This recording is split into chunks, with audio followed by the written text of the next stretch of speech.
What if I told you that the one thing you're always searching for is actually the reason you fail? I'm talking about motivation. That incredible electric feeling when you start something new, the rush of a brilliant idea. You feel unstoppable. You tell yourself, this time is different. But what happens a week later when the work gets boring and the excitement fades? That powerful motivation vanishes, and you're left with another half-finished project, feeling like a failure. You're not lazy, you're not broken. You've just been using the wrong fuel. In the next few minutes, I'm going to tell you a simple story about a young watchmaker and an old, impossible clock. This story holds the secret to unlocking a power inside you that is far more reliable than motivation. Leo was a watchmaker. He had inherited a small, dusty shop from his father, one of the best watchmakers in the country. The shop was filled with tools, magnifying glasses, and the gentle ticking sound of dozens of clocks. Leo was talented, but impatient. He was bored by simple work, cleaning old watches or replacing batteries. In his mind, he was an inventor. His sketchbook was filled with grand, impossible clock designs. He'd start every idea full of passion, but the moment something got hard, he'd quit. Because of this, his shop was failing.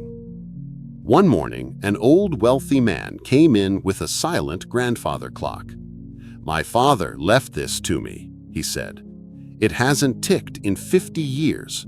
They say your father was the only one who could fix it." He looked at Leo. "They say you have his talent." Motivation surged through Leo. This was his moment, a challenge worthy of his genius. He accepted immediately.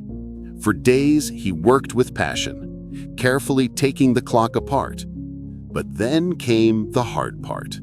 Thousands of tiny gears, slow, boring, endless work.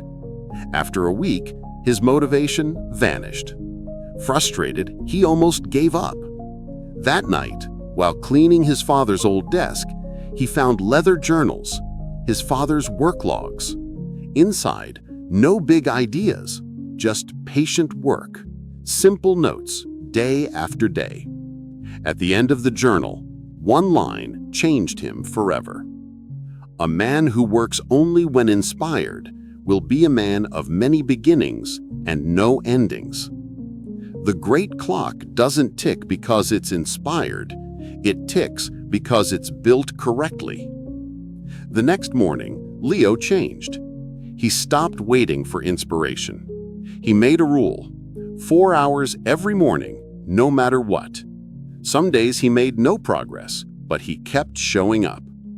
After 3 weeks of steady work, he found it. One tiny bent tooth deep inside a gear. He fixed it with care, rebuilt the clock, and gave the pendulum a push. Silence, then tick-tock. The old man returned. Tears filled his eyes as he heard the clock tick again. "You didn't just fix a clock. You gave me back a piece of my life." Leo smiled, understanding now. The work wasn't about genius, it was about discipline. The lesson? Motivation is the spark that starts the car.